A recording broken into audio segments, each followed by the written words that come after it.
kemudian syubhat berikutnya adalah kejadian ini dikaitkan dengan ayat ini, wa warisa Sulaimanu Daud. Dia ada dalam Al-Qur'an ayat yang menyebutkan bahwa Nabi Sulaiman itu mewarisi Nabi Daud. Berarti siapa bilang kalau Nabi tidak diwarisi hartanya? Ini buktinya peninggalan Nabi Daud diwarisi oleh anaknya Sulaiman. Nabi Daud itu ayahnya, Sulaiman anaknya. Wa warisa Sulaimanu Dauda. Nabi Sulaiman telah mewarisi Nabi Daud.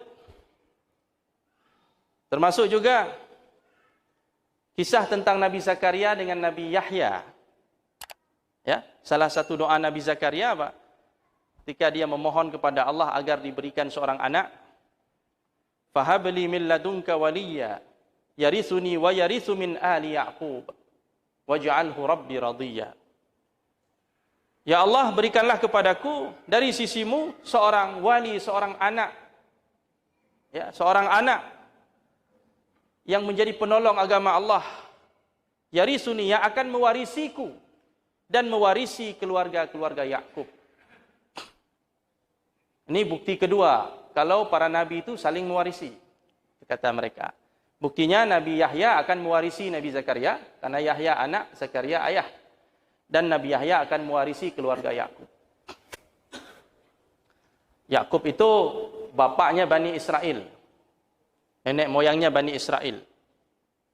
Makanya disebut Bani Israel. Israel itu nama lain dari Nabi Yakub. Anak-anak keturunan Israel. Israel itu Nabi Yakub. Anak keturunan Nabi Yakub. Jadi digunakan ayat ini untuk memperkuat dakwaan mereka bahwa Fatimah berhak mendapatkan warisan Rasulullah. Buktinya Sulaiman mewarisi Daud dan Yahya mewarisi Zakaria. Maka kemudian para ulama kita membantah. Yang dimaksud dengan Sulaiman mewarisi Daud itu bukan warisan harta. Tapi warisan di situ adalah warisan nubuwah, warisan kenabian.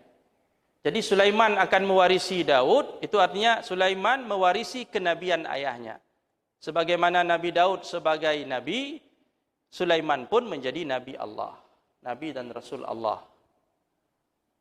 Itu maksud warisan di sini, bukan warisan harta. Karena kalau seandainya warisan harta, kenapa harus Sulaiman yang disebut? Sementara Nabi Daud itu punya 19 orang anak. Nabi Daud selain Nabi Sulaiman anaknya, dia punya 19 orang anak yang lain. Kenapa cuma Nabi Sulaiman yang disebut? Kalau harta, karena kalau harta harus sama semua. Harus dapat semua. Kenapa harus kenapa harus Sulaiman yang disebut? Padahal yang lain juga berhak kalau harta. Tapi kalau kenabian, memang dari sekian anaknya itu yang menjadi nabi Sulaiman. Sulaiman yang mewarisi kenabian ayahnya. Jadi maksud warisan dalam ayat ini bukan warisan harta, tapi warisan nubuwah, warisan kenabian. Begitu juga Yahya dengan Nabi Zakaria dalam ayat yang dalam surah Maryam itu. Yahya akan mewarisi Zakaria, maksudnya warisan nubuwah, kenabian. Kenapa begitu? Karena pada ayat berikutnya dikatakan yarisuni wa yarisu min ali Ya'qub. Nabi Yahya itu akan mewarisi keluarga Nabi Ya'qub.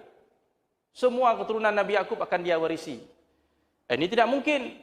Kenapa? Karena Yahya anak Nabi Zakaria. Apa hubungannya dengan anak-anak Nabi Ya'qub? Apalagi masanya sudah berlalu ribuan tahun. Bagaimana dia bisa mewarisi harta itu? Yang dia bisa warisi harta ayahnya. Kalau seandainya ada warisan hubungan waris-mewaris antara para nabi itu. Bagaimana dia bisa mewarisi harta anak cucu keturunan Nabi Ya'qub? Salah satu anak cucu keturunan Nabi Ya'qub, Nabi Musa, Nabi Harun. Jarak antara Yahya dengan Musa dan Harun jauh sekali, enggak ketemu. Ratusan tahun. Bagaimana dia mewarisi harta mereka? Maka maksud warisan ini bukan warisan harta, karena enggak mungkin. Secara akli, secara syar'i tidak mungkin. Secara syar'i tidak mungkin, secara akal pun tidak mungkin. Maka yang paling logis, yang paling sesuai, adalah ketika warisan itu diartikan atau ditafsirkan dengan warisan nubuwah.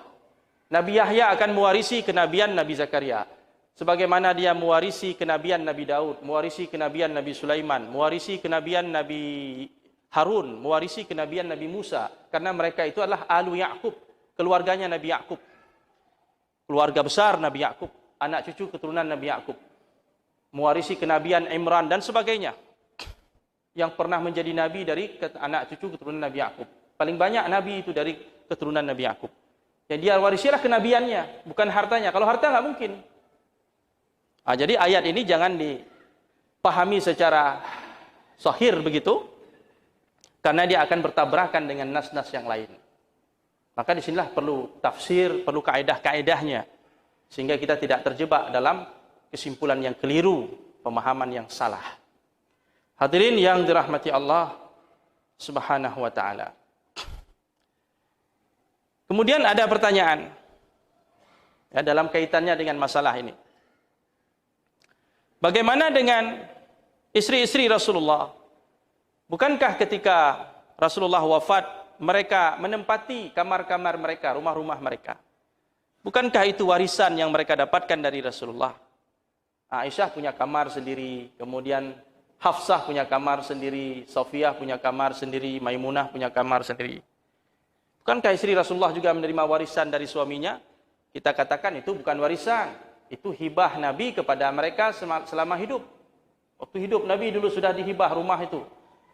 Kepada Aisyah dikasih rumah oleh Rasulullah satu, kepada Sofiyah satu, masing-masing dapat satu rumah. Itu rumah hibah, bukan warisan. Makanya dalam Al-Quran pun rumah itu dinisbatkan, disandarkan kepada istri Rasulullah, karena rumah itu milik mereka. Dan ketika Allah mengatakan waqarna fi buyutikunna, wahai istri-istri Rasulullah, tinggallah kalian di rumah-rumah kalian. Jadi Rasulullah menyandarkan kata rumah itu kepada kalian, maksudnya kepada istri Rasulullah itu. Tinggal di rumah kalian. Menunjukkan bahwa rumah itu milik kalian. Sudah dihibah oleh Nabi sallallahu alaihi wasallam kepada istri-istrinya. Sebagaimana Rasulullah menghibah kamar untuk putrinya, pada Fatimah, kepada Usamah bin Zaid juga demikian. Itu tidak ada masalah, karena selama hidup, waktu hidup Nabi sallallahu alaihi wasallam. Ya, jadi kesimpulannya, apa yang dilakukan oleh Abu Bakar Siddiq itu sudah sesuai dengan sunnah Rasulullah, karena yang dia taati adalah Rasulullah sallallahu alaihi wasallam. Dia tidak akan mentaati siapapun kalau hal itu bisa bertentangan dengan wasiat Nabi sallallahu alaihi wasallam. Adapun dakwaan bahwa yang diminta oleh Fatimah itu bukan warisan tapi hibah Rasulullah, ini tidak ada disebut dalam kitab-kitab Ahlussunnah wal Jamaah. Yang ada sama kita Ahlussunnah hanya warisan, tapi hibah itu ada dalam sumber-sumber Syiah.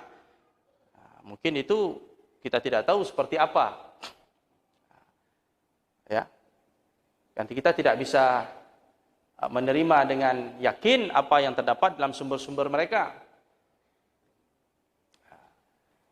Dalam sumber-sumber Ahlussunnah wal Jamaah, dari riwayat-riwayat yang ada, ya, yang ada hanya warisan saja, ya, wirasah, warisan yang diminta oleh Fatimah kepada Abu Bakar, warisan dari ayahnya tersebut.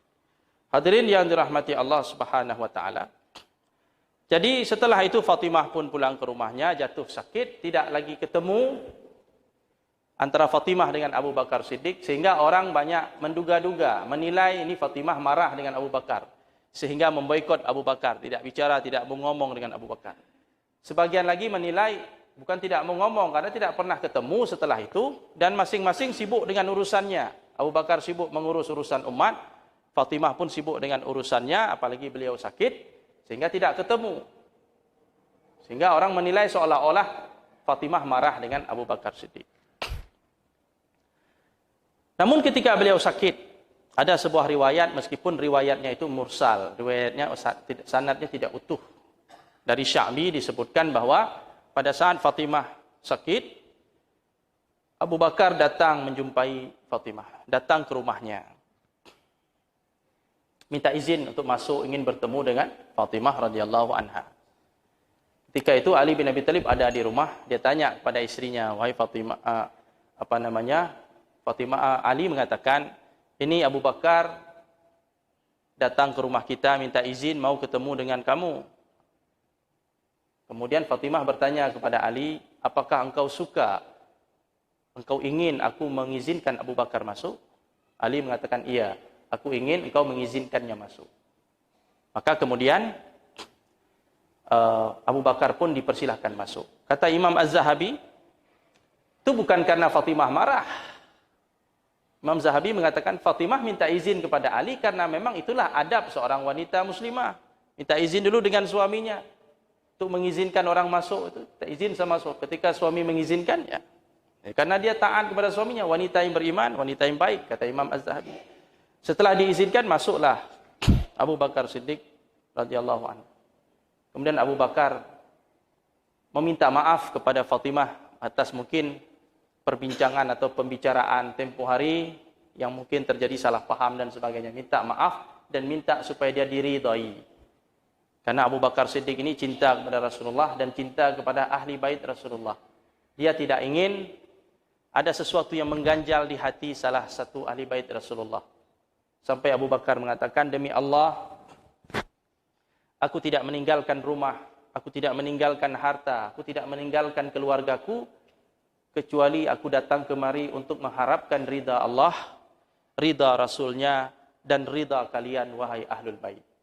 Dan berulang-ulang Abu Bakar Siddiq mengatakan, sungguh kerabat Rasulullah itu lebih aku sukai untuk aku bersilaturahim daripada keluargaku sendiri. Jadi Abu Bakar Siddiq berkomitmen bahwa dia akan lebih memuliakan keluarga Rasulullah, ahli bait Rasulullah daripada ahli baitnya sendiri. Begitu besar cintanya kepada Rasulullah dan cintanya kepada ahli bait Rasulullah sallallahu alaihi wasallam. Sampai akhirnya pun Fatimah ridha dan memaafkan Abu Bakar. Sebenarnya apapun yang perlu dimaafkan karena memang Abu Bakar tidak salah yang dia lakukan sesuai dengan wasiat Nabi sallallahu alaihi wasallam.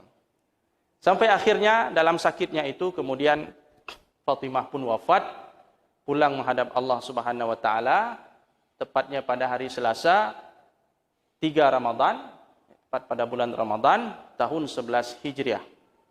Jadi lebih kurang 6 bulan setelah wafatnya Rasulullah sallallahu alaihi wasallam. Karena Rasulullah wafat itu bulan Rabiul Awal. Fatimah wafat bulan Ramadan, 6 bulan setelah Rasulullah wafat. Sesuai dengan apa yang dibisikkan oleh Nabi pada waktu beliau sakit, Nabi bisikkan kepada putrinya bahwa Fatimah ini adalah orang pertama dari keluarga Rasulullah yang akan menyusulnya, yang akan pulang menghadap Allah setelah Rasulullah wafat. Ternyata benar seperti yang dikatakan oleh Nabi sallallahu alaihi wasallam. Ketika meninggal usianya lebih kurang 28 atau 29 tahun. Usia Fatimah masih muda sekali dan anaknya pun masih kecil-kecil. Ada Hasan, ada Husain, ada Zainab dan ada Ummu Kulsum yang perempuan. Kemudian disalati oleh kaum muslimin, oleh suaminya, oleh Abbas, pamannya. Kemudian pada waktu malam beliau dikuburkan di Baqi' di Madinah, dekat dengan tempat dikuburkannya Zainab, Ruqayyah dan Ummu Kulsum, kakak-kakak beliau yang sudah lebih dahulu pulang menghadap Allah Subhanahu wa taala ketika Rasulullah masih hidup dulu. Jadi demikian kaum muslimin yang dirahmati Allah, kisah ataupun sirah kehidupan Fatimah radhiyallahu anha, putri Rasulullah sallallahu alaihi wasallam yang telah mengorbankan hidupnya, semua hidupnya untuk agama Allah, sehingga beliau berhak mendapatkan gelar Sayyidatu Nisa'il Alamin, pemimpin wanita dunia, pemimpin wanita surga. Jadi gelar itu tidak diperoleh dengan santai-santai, tidak diperoleh dengan sekedar hubungan nasab dengan Rasulullah sebagai putri Rasulullah. Tapi gelar kedudukan manzilah yang tinggi itu didapatkan dengan perjuangan. Dengan perjuangan di jalan Allah Subhanahu wa ta'ala. Mudah-mudahan kajian sirah kita bisa memberikan manfaat kepada kita semua. Mudah-mudahan kita bisa mengambil keteladanan dari kehidupan para sahabat Rasulullah itu sebesar-besarnya. Demikian, insyaAllah ke depan kita akan lanjutkan dengan pembahasan-pembahasan yang lain. Ada rencana insyaAllah mungkin kita akan bahas ke depan tentang Syama'il Nabi sallallahu alaihi wasallam. Syama'il Nabi ini maksudnya hadis-hadis tentang sifat-sifat Rasulullah. Apakah itu sifat yang berkaitan dengan perangai ataupun sifat yang berkaitan dengan sifat fisik Rasulullah. Yang akan dibahas dalam judul Syama'il Muhammadiyah tentang sifat-sifat Nabi sallallahu alaihi wasallam. Kitab yang akan kita gunakan adalah kitab Imam At-Tirmizi. Insyaallah kalau tidak ada halangan. Demikian aqulu qauli hadza wa astaghfirullah li wa lakum. Subhanakallahumma wa bihamdik asyhadu an la ilaha illa anta nastaghfiruka wa natubu ilaik. Assalamualaikum warahmatullahi wabarakatuh.